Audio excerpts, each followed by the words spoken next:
Hi, and welcome to the Energy Hunter, where we're hunting down energy savings in your home.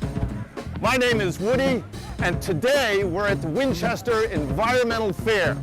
We got fresh fruits and vegetables, we've got music playing right behind me, we've got vendors talking about electric cars. It's so exciting to be here. People care about the environment. So let's not wait another minute. Let's get over to our first home. It's Betsy Krager's home here in Winchester. Let's go take a look right now.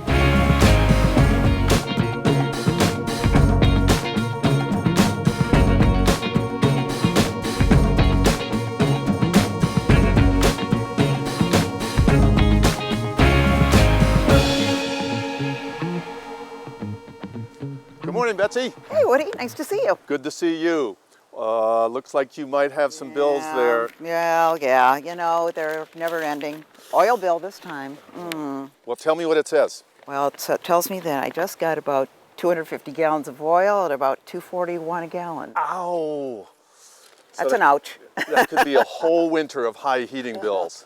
You bet. Well, that's why we're here today. We've taken a walk around the outside of your house and the inside, and we've come up with some projects what we think might reduce your oil bill. Hey, it works for me. Would you like to take a look? You bet. All right, let's go start on this side of the house. All right. This is your basement window. Yeah? As you can tell, it's an old wooden basement window with loose glass and lots of cracks for air to leak here. So you have two choices. One, we can replace that whole window for about 150 bucks, and you could get a payback of a couple years, maybe 3. The second choice, it's temporary, is to put a thin film of plastic on the inside and staple it on, and that would reduce your infiltration for the winter. Well, you know, I suspect that's probably been there since about 1928, so it could probably use replacing. Oh, that's great. It's an old window, and these new ones would last you a long time. Yeah. So, while we're here, Yeah. we found a lot of electrical services and plumbing that are penetrating the outside of your house and leaving big holes. Like that one? Yeah. Whoa. This is one of the worst ones, but they're all over your house. Oh, geez. And so if we can go around and caulk and fill in each one of those, we think we can really save a lot of energy. That'd be great. Okay? And right up here, this window was open all the way this far when we first inspected your house. Well, it was nice and warm up till a few days ago. Yeah, so Betsy, we have to do our pre-winter storm window check. That's right. Okay? So go around, it's very simple. Any window you see open, shut it all the way down. Make sure the top and the bottom are seated properly. Right. Okay, we've got some other ones. You want to take a look? You bet. Please follow me. Okay, Betsy, we've got a few more things to look at here in the back of the house. All righty. First is this exhaust vent for your oven. Okay. What I'd like you to do before every winter is come back here and make sure this flapper valve is not obstructed and seated properly right along here. Okay, looks good for this year. Yep, just fine for this year. Right up here is your outdoor security lighting. It's incandescent, and when that burns out, it'd be great if you could replace it with some fluorescent. Just what we're doing everywhere else in the house. Awesome, awesome, you're doing great. Across your bulkhead door here, I want to show the biggest energy waster I think you have in the back of your house. Okay. And that's down here, another basement window, but in this case, your dryer vent is exhausted through one of the panes. Old wooden casement, thin kind of piece of plywood, weather stripping that's loose. And feel that exhaust vent. You'll see. Oh, yeah. Yeah, so all loose, a lot of leakage. So what I'd love you to do is replace this entire unit with a brand new unit. It has a pre-drilled hole for an exhaust vent that'll make it nice and tight. Well, sounds good. Ought to keep the basement a lot warmer. It should. And let's go look at the window right over here. All right. Okay, Betsy, I've got some simple and easy and inexpensive projects here to look at. Music to my ears. We've got a caulking gun that I want you to try and seal up this leak on the outside of your window frame. You ready to go? Think so. Okay, put that nozzle right up there at the top. Armed and dangerous. Yep, and squeeze that trigger ever so gently and bring that nice speed of caulk all the way down to the end of the shingle. Ah, that looks great, Betsy. And now finish right there. Perfect. Okay, so we can get you to do some of the rest of the house? Oh, yeah, I think so. All right, so we've found other leaks with the help of Green Guild, who we brought in a few months ago, and they did a blower door on your entire house. Yeah, I remember that. Yeah, so we've got more leaks and more opportunities for savings that we want to look at in this segment right now. Savings, love it. Woody, thank you so much for inviting us over to Winchester. We're about to do a blower door test here where, using the Minneapolis blower door, we're depressurizing Betsy's house. We're going to pull all the air out of her house and find the leaks. There's a lot of air leakage here, and we're going to determine whether she's got a hole that's 20 by 20 or 20 by 30. And we're just about ready to start our test. We'll turn the fan on. Great, let's go in and take a look. Thanks. So Jim, when you're talking about a 20 by 30 inch hole in the house, what do you mean? You don't mean a big hole cut in the side? No, it's the cumulative hole. All the leaks in the windows and the exterior walls and in the roof all add up to one hole that we find is usually about 20 by 30 or larger. So these leaks I feel around windows and doors and around the fireplace, all those little leaks add up to this 20 by 30 inch hole? Absolutely. And there's air infiltrating from the basement and exfiltrating in the attic. We have a fan here that will depressurize this building and will pull all the air out of the house at an enhanced rate. And it'll feed that information through these pressure gauges right here from inside and outside into our digital pressure gauge. And that'll feed all that information through this USB cable to our laptop computer where we'll analyze the data. Great. Why don't we start the test? Jim, what are we going to be seeing here on the computer screen? We're seeing the intersection of cubic feet per minute leaving through this fan and the building pressure, the negative 50 pascals that we're trying to achieve. We'll see how many cubic feet per minute are leaving. Will it tell us how leaky it is compared to other houses? Do you know if right away if this is a very leaky house? Well, we know that a house of this age will have some leaks, so we use this thing called the Minneapolis leakage ratio, which is the square footage of living space and the ratio to the holes that we're going to find in the outside wall. And a typical well-insulated, airtight house of this vintage would be a Minneapolis leakage ratio of 1. Unfortunately, what we're going to find here is that this is maybe a Minneapolis leakage ratio of 1.8. Very leaky would be having 3 air changes per hour. That would be very leaky. That would be bad. Okay. Super tight houses would have an air changes per hour of 0.38. The houses that are tight are few and far between, maybe 1 out of 100. How long does it take to get some good readings on the computer here? It takes a couple of minutes. Here we've got 7 different points that are marked in red, showing the building pressure at 15 pascals. Oh, and now the test is complete. So I'm going to cover the fan right now so we can measure the building pressure after the test is over. Jim, what are we looking at here on the screen? Now we're looking at the results of our test, and then we've determined right here that this house is leaking enough air that it's costing the owner $1,000 a year just in air leakage. So I see $1,000 a year here, Jim, but tell me where we are on that index you mentioned earlier. We're looking at, in the wintertime right here, 1.7 air changes per hour. How's Betsy doing with her home? She's right in the middle. She's not doing great. Our software also tells us that she has a cumulative leak that's about 20 by 25. So 20 by 25 inches, you predicted 20 by 30 inches. You're very close, Jim. And so now we'll try to see where we can find those leaks. Andy, when I came over here earlier, I thought I found an opening in the damper. With the damper closed, it was about 1/4 to 1/2 an inch. Do you think that could be a source of a lot of the air leakage in Betsy's house? Oh, sure, Woody, definitely. We often find fireplaces look nice and tight, but in fact, they're losing a lot of air. And we can test that. Jim, can you start the fan up for us again? Sure. We can use our smoke pencil, which is going to emit a little jet of smoke, and see how the fireplace is performing in terms of holding in air in the house. Okay, so we'll test that right now. And right now it's being pulled into the room because we've got our fan running and pulling air out of the house. But normally, in the winter, the hot air is being pulled up the chimney and out of Betsy's house. All winter long, air being sucked out, dollars going out the chimney. Exactly.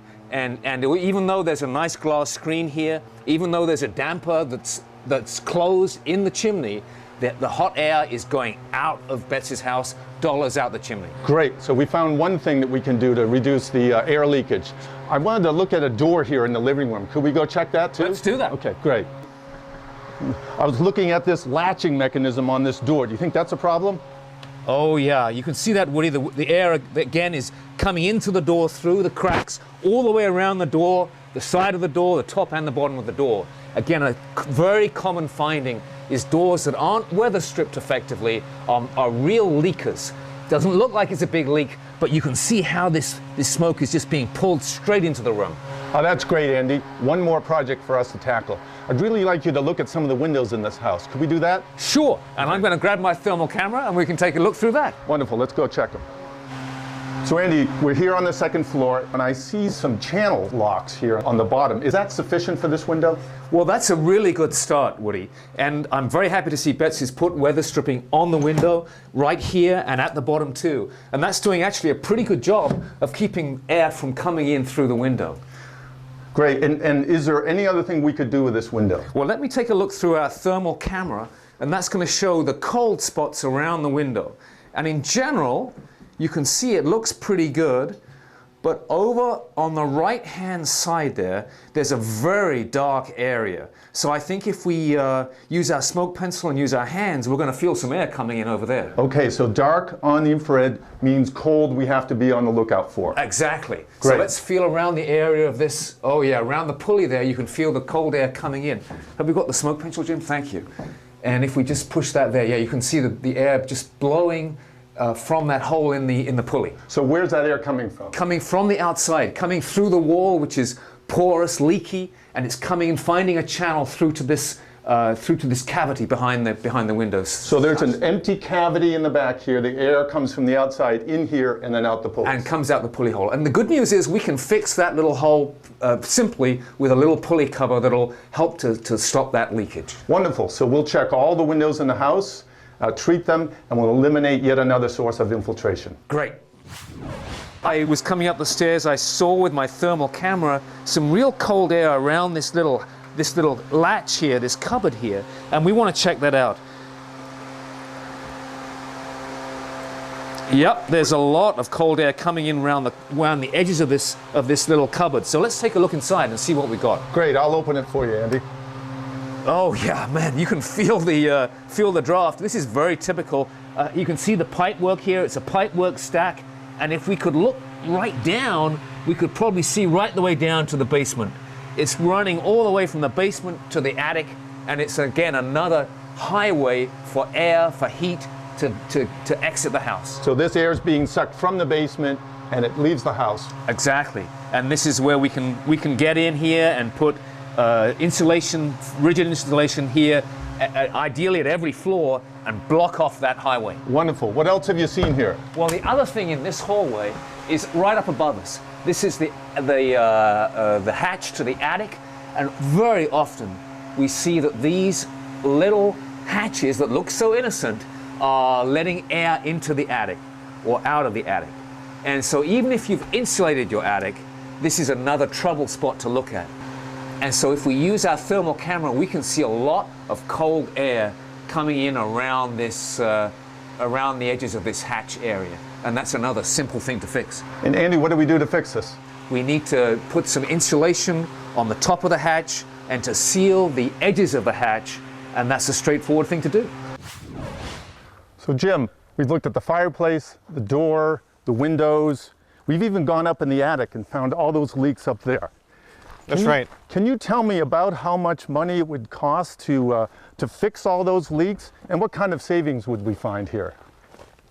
It would cost about $1,000 to weather strip and air seal her home, and make really great reductions, and probably save about $250, $300 a year in heating her home, and with a 3-year payback. That's what our program would be for Betsy's home here. Well, that sounds exciting. $1,000 spent, 3-year simple payback. I know Betsy's going to be really thrilled. Thanks so much for coming. Thanks for having us. All right, Betsy, you may be wondering why I'm climbing through your window. Have you lost your mind? Totally, but anything to save some energy. Oh boy. Okay, Let's so go. you remember the Green Guild measured all the air leaks in your house? I remember that. And they said the size of the hole from all those air leaks is 20 inches by 25 inches. A massive opening, don't you think? Get a little nippy in the winter. Oh yeah, real cold. So what we're gonna try and do is reduce the size of that opening. Okay. First thing we can do, fix all those basement windows, caulk around all the outside of the trim, Yep. and seal up the outside of the house. And you know what you can do? You can reduce the size of that opening, you ready? Yeah. By 4 inches. All right. Yeah, but that's just the start. Wait till you see the rest of the stuff we have. Now we're gonna go in the basement and I'll show you some ways to reduce that opening even more. All right. Let's go. Onward. Betsy, I just love basements because you know if you hunt around long enough, you can find some really cool projects. You're such a guy. Oh yeah, so let me show you what I found here. Okay. What is this? This is the door that leads out to your bulkhead. There it is. All right, the best thing to do, Betsy, let's replace the whole door. And you know, you don't need a window to look out into your bulkhead. That beautiful view. No, we don't need it. But if you can't do that, let's put weather stripping along the edge, put a sheet of plastic over this, shut that door, lock it, make sure it's nice and tight. Right. Next up, we found, as we hunted around, this pipe chase that goes all the way up to your attic. We also found a leakage around your chimney that starts here in your basement. So if we seal up those openings, we can eliminate all that hot air going up to your attic and out to the atmosphere. Wasted. So we'll tackle that. Next, this is the inside of that basement window I showed you outside with the dryer vent coming in and these attempts to seal it up. You know, let's just replace the whole window. What do you say? It's older anyway. Yeah, and it'll look great here in the basement. And Betsy, I couldn't help but notice right next to this sink, this is a hot water faucet that's dripping at about a rate of 1 per second, 1 drop per second. That's 600 gallons of water a year. And to heat that is 1 gallon of oil. So you get to save twice. Well, I don't know, Woody. We've already got the lowest water bills in town. But what do you say? Let's lower it even more. Savings works Okay, for me. great. Let's go up to the window once more. Okay. Okay, Betsy, so if we do all those projects in the basement, we can lower this window by 1 inch.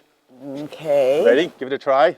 Okay, there we go. All right, not that much, but every little bit helps. Let's go work on the fireplace now. All right. Okay, Betsy, they showed us that there's a lot of air leakage somewhere in this fireplace opening and chimney. You want to go see where we can find it? Let's. All right, if we take this flashlight and look up here. You see this opening up here? Oh, yeah. In the damper, it's open about 1.5 inches. Wow. And that's letting all the heated air in this space escape up the chimney and outside. Oh, no point in heating the great outdoors. No, no, no. So let me see if I can shut that and we'll secure it a little bit later. And now we've reduced one more source of air leakage in your house. Great. Let's go back to the window now. All right. Okay, Betsy, a little bit lower now. If we fix that damper over there in the fireplace, we calculated you can lower this another inch. All right. So bring it on down, 1 more inch. Okay. Great work, but more to do. Let's go up in the attic and see what we can find up there. All right. Well, Betsy, welcome to your attic.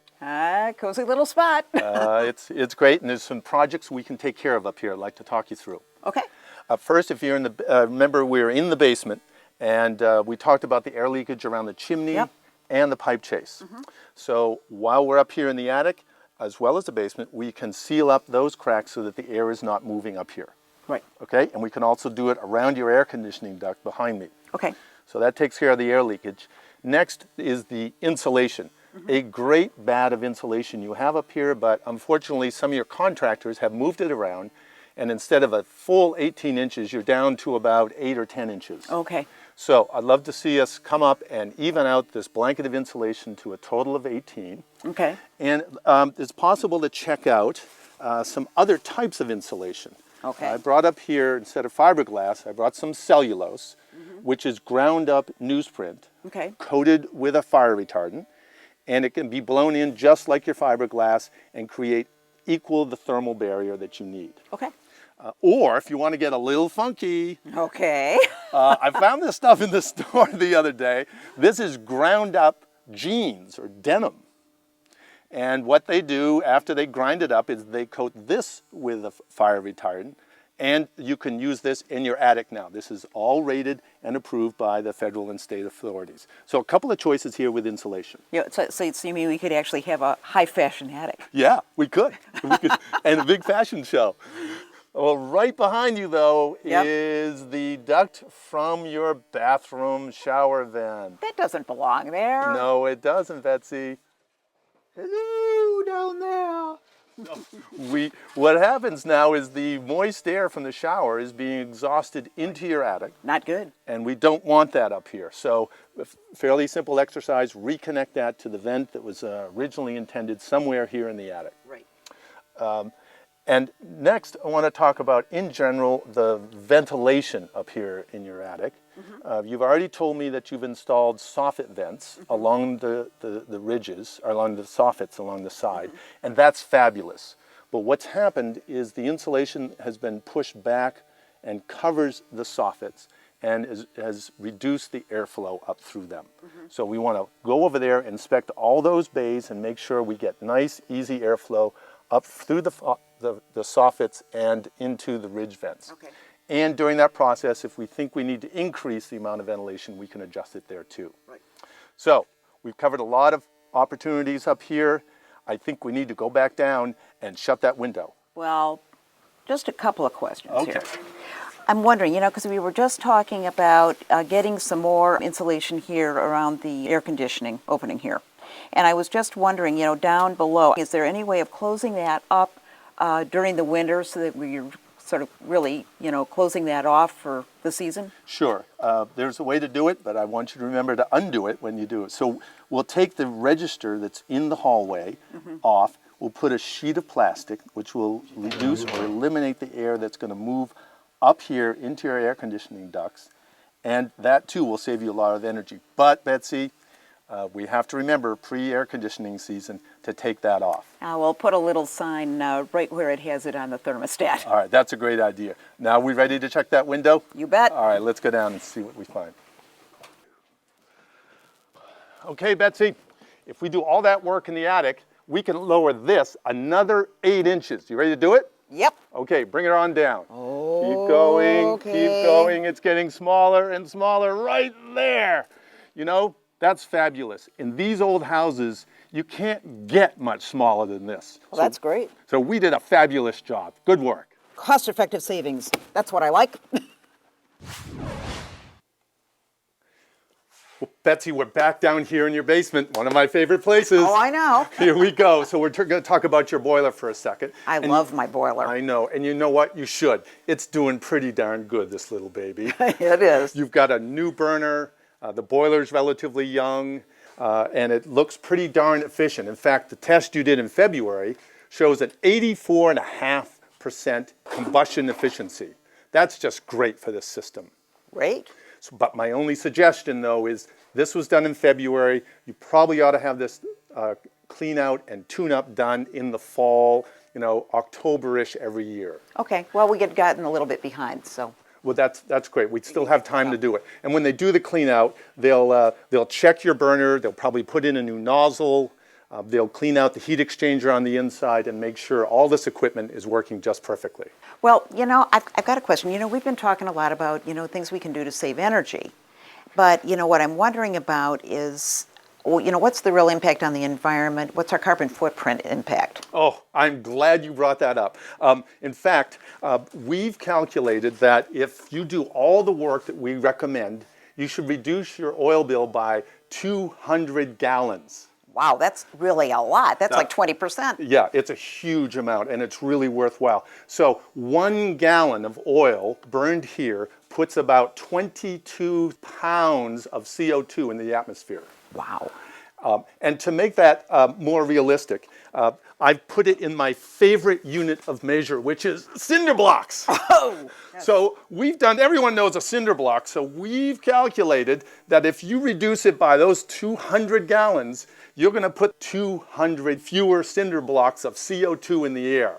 You mean I can save a ton of money, and at the same time, I can help save Mother Earth? Oh yeah, right. You're gonna do really great. So let's go back upstairs. I want to show you the thermostat and give you some ideas there too. All right. And I'm gonna bring the cinder block with us. All right.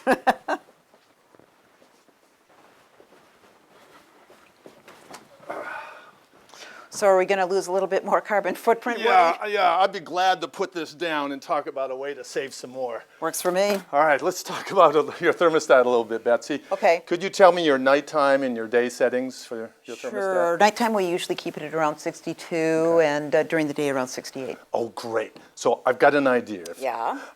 We could save you a lot of money if you would be willing to drop your nighttime setting by 2 degrees and your daytime by 2 degrees, and we could save you as much as $100 to $150 this winter.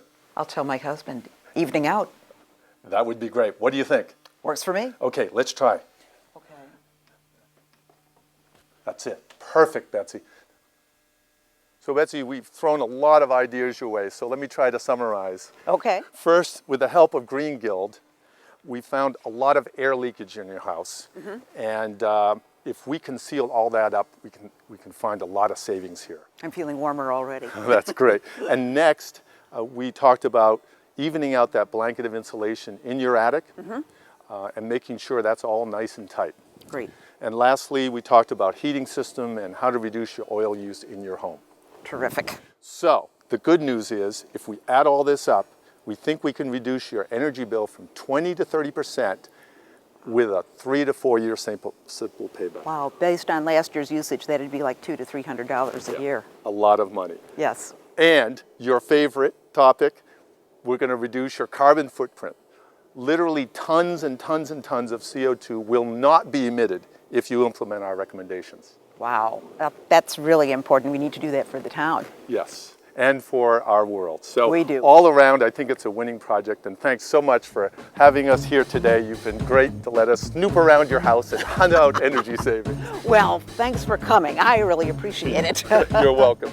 And thank you for watching. We hope you've learned something today, and we'll see you next time.